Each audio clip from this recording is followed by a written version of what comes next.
तो friends SK career academy में आपका स्वागत है। आज हम पढ़ेंगे क्लास 12 का मैथ जिसकी एक्सरसाइज है 11.2। इसका क्वेश्चन नंबर 7 है। एक रेखा का कार्तीय समीकरण इतना दिया गया है, इसका सदिश रूप ज्ञात कीजिए। तो क्वेश्चन करने से पहले हम इसके कुछ फॉर्मूलाज या कुछ नियम हैं उनके बारे में जानेंगे। तो आइए देखते हैं। तो सबसे पहले देखेंगे रेखा का सदिश समीकरण। रेखा का सदिश समीकरण किस प्रकार निकालते हैं?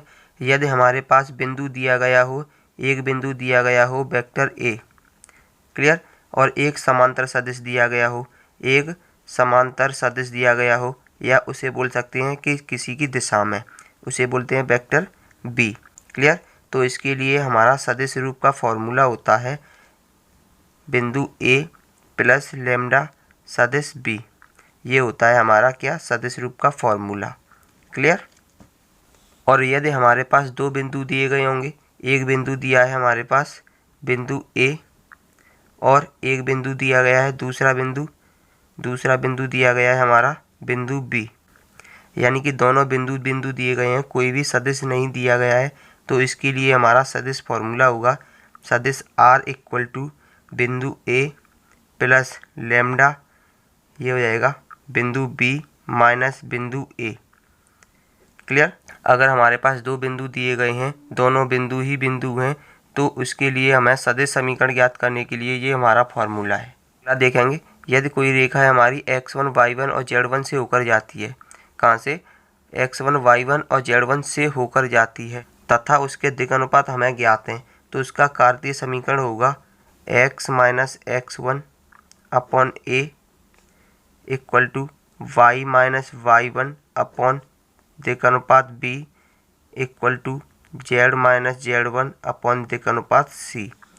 यदि हमारे पास दो बिंदु दिए गए हैं, यानी कि हमें दिक् अनुपात नहीं पता है, केवल और केवल दो बिंदु दिए गए हैं, तो उसका कार्तीय समीकरण होगा ऊपर तो जैसा है वैसा ही रहेगा, यानी कि x minus x1 equal to y minus y1 equal to z minus z1, लेकिन नीचे हो जाएगा हमारा x2 माइनस x1 और इसके नीचे हो जाएगा y2 माइनस y1 और इसके नीचे हो जाएगा z2 minus z1, clear. Next देखेंगे दो रेखाओं के बीच का कोण। अगर हमारे पास दो रेखाएं हैं जिसमें एक रेखा का सदिश समीकरण है vector r equal to a1 plus lambda b1 और दूसरी रेखा का सदिश समीकरण है vector r equal to a2 plus lambda b2, clear. यानी कि हमारे पास दो रेखाएं दी गई हैं जिसमें पहली रेखा का सदिश समीकरण ये है और दूसरी रेखा का सदिश समीकरण ये है। उनके बीच का कोण निकालना है हमें। उनके बीच का कोण होता है हमारा कॉस थीटा। तो कॉस थीटा कैसे निकालेंगे? जैसे कि हमने अदिश समीकरण में पढ़ा था कि कॉस थीटा बराबर क्या होता है? सदिश ए डॉट सदिश बी और दोनों सदिशों के मापांक से भाग दे देते थे। तो इसी प्रकार हम यहाँ पर निकालेंगे, तो वो केवल और केवल b1 और b2 सदिशों के बीच का कोण निकालेंगे। जैसे कि इसी तरह निकालेंगे तो ये हो जाएगा वेक्टर b1 डॉट सदिश वेक्टर b2 और इसमें भाग दे देंगे इनके मापांकों से, तो ये हो जाएगा मापांक वेक्टर b1 का और मापांक वेक्टर b2 का। तो ये हो जाएगा दो रेखाओं के बीच का कोण। और इस सब का क्या लगा होगा? मॉड लगा होगा, यानी कि मापांक लगा होगा। अब मापांक क्यों लगा होगा? क्योंकि इस सब का हमें मान धनात्मक निकालना है। फिर से समझेंगे, अगर दो रेखाओं के बीच का कोण दिया गया है और उसमें दो रेखाएं इस प्रकार दी गई हैं, उसमें हमें बीच का कोण निकालना है, तो कॉस थीटा किस प्रकार निकालेंगे? जैसे कि हमने कॉस थीटा बराबर अदिश समीकरण का फॉर्मूला पढ़ा था vector A dot vector B upon मापांक ए मापांक बी। इसी प्रकार यहाँ पर बीच का कोण निकालेंगे तो केवल b1 और b2 के बीच का कोण निकालेंगे, तो लिखेंगे b1 dot b2 upon b1 का मापांक और b2 का मापांक और इस पूरे का मापांक कर देंगे, क्लियर। ये फॉर्मूला हमें तब निकालना है जब दो रेखाएं सदिश समीकरण के रूप में दी गई होंगी।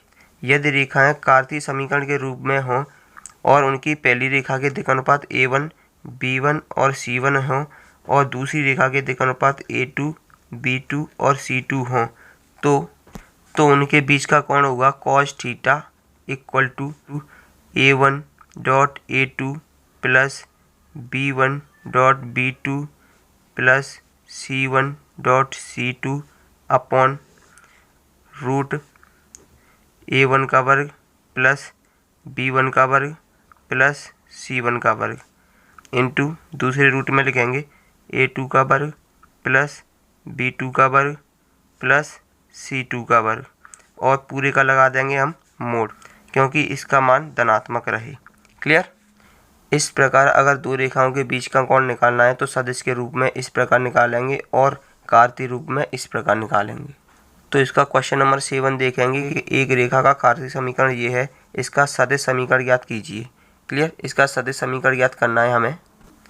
तो सबसे पहले लिखेंगे दी गई रेखा इतनी है, यानी कि x - 5/3 equal to y + 4/7 equal z - 6/2।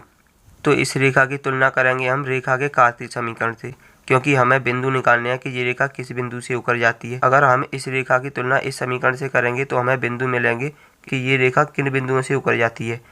यहाँ पर देखेंगे x1 का मान कितना दिया है 5, तो लिखेंगे 5।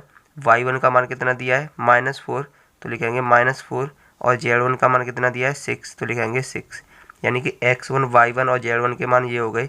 और यहाँ पर देखेंगे दिक् अनुपात, क्या दिक् अनुपात, तो हमारे दिक् अनुपात हैं 3, b का मान है 7 और c का मान है 2, यानी कि दिक् अनुपात है 3, दूसरा दिक् अनुपात है 7 और तीसरा दिक् अनुपात है 2।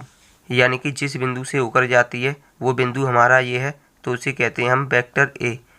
अब इसका सदिश रूप लिखेंगे तो ये हो जाएगा 5i - 4j + 6k और दिक् अनुपातों वाला समीकरण, और दिक् अनुपातों से हमारा जो सदिश बनेगा उसे लिखेंगे सदिश b इक्वल टू, इसे हम सदिश रूप में लिखेंगे तो ये होएगा 3i + 7j + 2k। क्लियर। अब हम निकालेंगे रेखा का सदिश समीकरण, तो ये हो जाएगा r सदिश equal to a + λb। Clear. तो ये हो जाएगा r सदिश इक्वल टू a का मान कितना है, a का मान है 5i - 4j + 6k plus lambda, b का मान कितना है, b का मान ये है 3i + 7j + 2k। ये आ गया हमारा रेखा का सदिश समीकरण और यही हमारा आंसर है।